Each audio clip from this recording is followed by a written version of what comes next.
Baik, saya mulai. Assalamualaikum warahmatullahi wabarakatuh. Perkenalkan, nama saya Diki Ramadan, NIM 119360003. Baik, di sini saya akan mempresentasikan hasil dari tugas material teknologi nanokarbon saya mengenai fabrikasi karbon nanotube film atau P.PSS berdiri bebas yang fleksibel dan sangat efisien. Dalam hal ini komposit termoelektrik, dengan dosen pengampu Bapak Bambang Ari Wahyudi.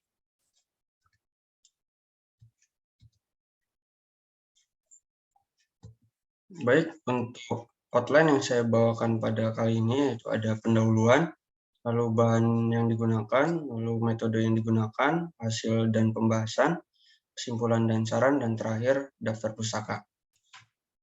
Masuk ke pendahuluan. Untuk pendahuluan sendiri yaitu ada sistem termoelektrik memiliki kemampuan dalam menghasilkan listrik yang dari perbedaan suhu dan menyediakan energi untuk perangkat elektronik dari yang dapat dipakai untuk membuat bahan TE dengan pemrosesan yang mudah dan kinerja tinggi, dengan umumnya harus memenuhi tinggi nilai figure of merit atau ZT tanpa dimensi, yang dengan hal ini semakin banyak perhatian diberikan kepada komposit TE ini yang menggunakan CNT sebagai pengisi dan juga P.PSS sebagai matriks. Maka dari itu, cara mengatasinya itu dengan menerapkan struktur makro CNT, yang alasannya yaitu karena memiliki struktur jaringan internal CNT yang lebih stabil jika dibandingkan dengan bubuk atau dispersi CNT. Lalu di sini CNTF dan P.PSS ini digabungkan melalui metode filtrasi dengan bantuan vakum. Nah, setelah itu morfologi dan sifat TE-nya dari komposit CNTF P.PSS ini juga diselidiki secara sistematis. Lalu untuk bahan yang digunakan pada kali ini yaitu ada karbon nanotube film multiwalet yang digunakan dengan metode VCC-VD dengan ketebalan film kurang lebih 17,7 mikrometer dengan kemurnian lebih dari 90%. Lalu P.PSS dan juga etanol absolut yang digunakan sebagai reagen analitik dan membran nilon berpori dengan diameter rata-rata pori kurang lebih 0,22 mikrometer. Lalu masuk ke metode yang digunakan. Yang pertama itu dengan menggunakan fabrikasi komposit CNTF P.PSS sendiri.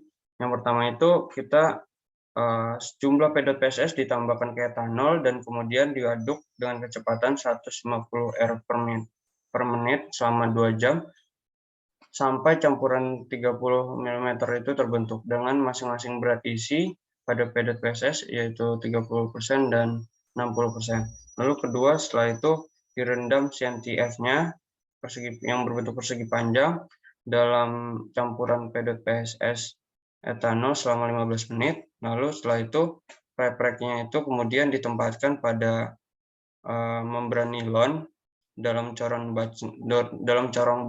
Bachner, yang dimana campuran P.PSS etanol itu dijatuhkan pada permukaan CNTF dan kemudian vakum diterapkan untuk memaksa polimer meresap sepanjang arah ketebalan CNTF dan dipindahkan hasil yang telah disaringnya ke cawan Petri.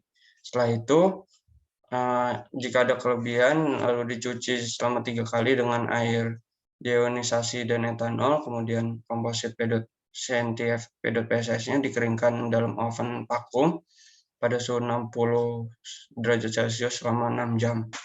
Lalu komposit CNTF-nya itu P.PSS juga dibuat menggunakan P.PSS campuran etanol dengan 30% dan 60% berat P.PSS masing-masing yang diberi nama S1 dan S2.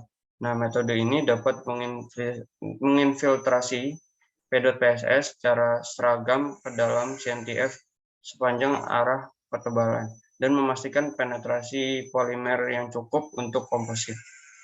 Lalu untuk karakterisasinya sendiri itu morfologinya itu menggunakan SIM, lalu spektrum Raman dari kompositnya itu direkam oleh DXR mikroskopi dengan dioda laser pada panjang gelombang 532 nanometer.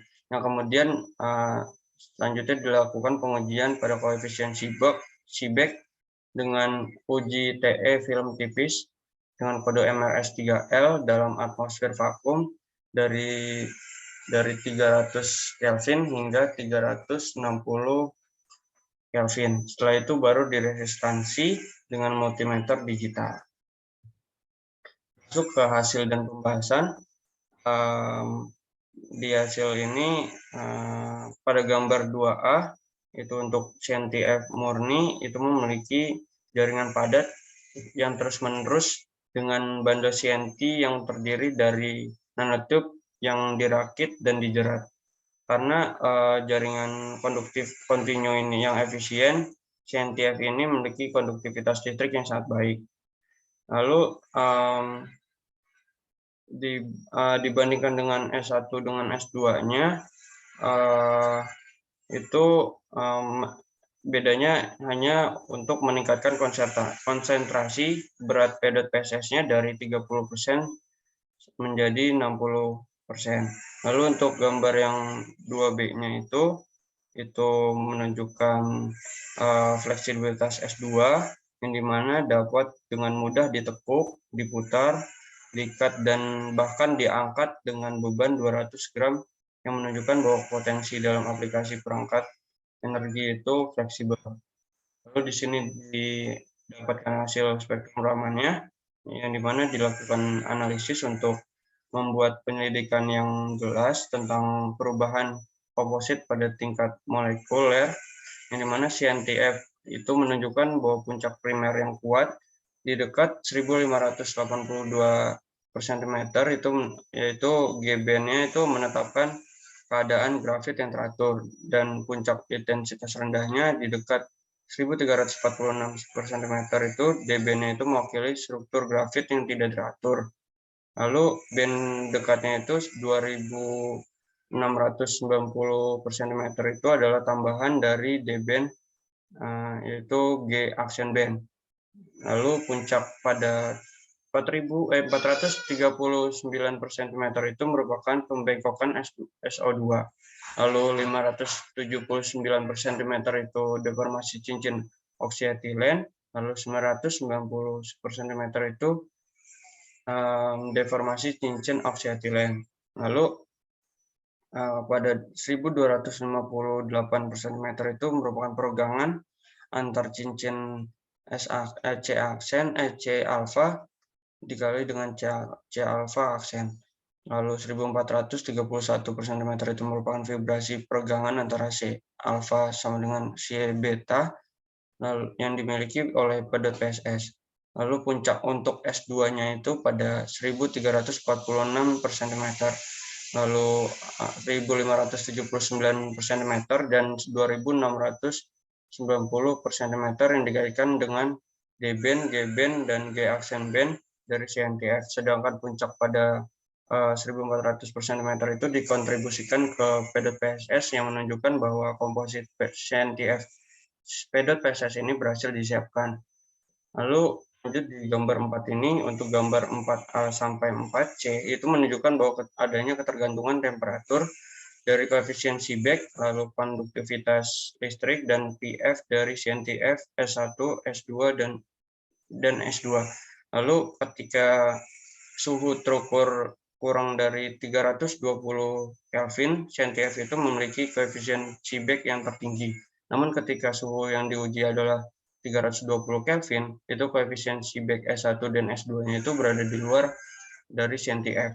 Lalu sebuah jaringan terjalin di dalam CNTF itu yang kondusif untuk transportasi pembawa, yang dimana memiliki konduktivitas listrik 534,1 S per cm dan pada 300 Kelvin, lalu disaring menggunakan campuran P.PSS etanol dengan 30% dan 60% P.PSS yang konduktivitas S2 dan S1-nya meningkat menjadi 729,2 dan 806,2 S per cm pada 300 Kelvin yang masing-masing persennya itu 36,5% dan 51%, yang dimana lebih tinggi daripada CNTF pada 300 Kelvin. Lalu untuk gambar 4D dan E itu menjadikan perbandingan antara koefisien Seebeck dan PF antara S2. Nah, secara keseluruhan dibandingkan dengan komposit CNT PDPSS lainnya yang tidak memiliki post-treatment, koefisien Seebeck dan PF S2 pada penelitian ini sama-sama tinggi. Nah, bisa dilihat dari nanti setelah slide ini ada tabel yang menunjukkan bahwa konsekuensi ini secara memadai menunjukkan bahwa layak untuk membuat komposit CNT PDPSS dengan sifat TE tinggi menggunakan VCCD CNTF melalui metode filtrasi vakum. Lalu untuk yang terakhir pada gambar 4F itu merupakan rasio perubahan resistansi sebagai respon terhadap siklus tekuk diukur untuk S2 pada radius tekukan 4 mm. Setelah itu ditekuk selama 100 sampai 500 siklus dengan rasio perubahan resistansi masing-masing yaitu hanya 1,8%, 2,7%, 3,6%, 4,8%, dan 5,4%, yang menunjukkan bahwa hasil ini memiliki fleksibilitas yang memuaskan, yang mungkin karena efek sinergisnya dari berbagai faktor seperti struktur dan jaringan berpori CNTF ini memiliki fleksibilitas pada PSS-nya. Ini merupakan tabelnya, di mana lanjut di kesimpulan itu sendiri ada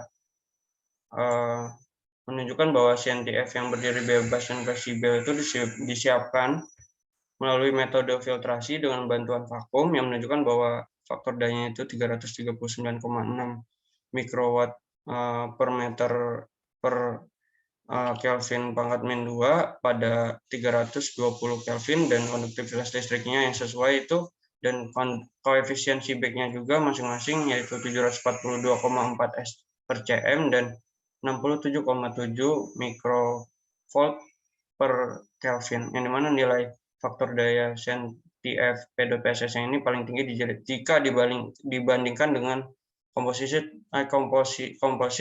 karbon nanotube PDPSS lainnya tanpa dilakukan post-treatment, yang dimana nilai ini merupakan harus lebih ditingkatkan jika proses pasca perawatan komposit CNTF PSS ini untuk mengurangi kandungan isolasi pada PSS-nya. Lalu ini juga menunjukkan bahwa adanya fleksibilitas yang sangat baik dan rasio perubahan resistansinya itu adalah 5,4% setelah dibengkokkan selama 500 kali, dan konsekuensi ini memberikan metode referensi untuk pembuatan komposit termoelektrik konduktif jenis lainnya.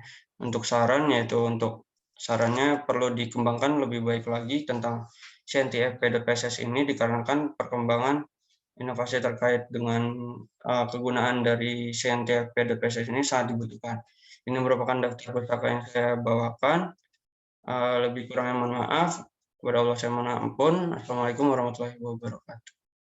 Terima kasih.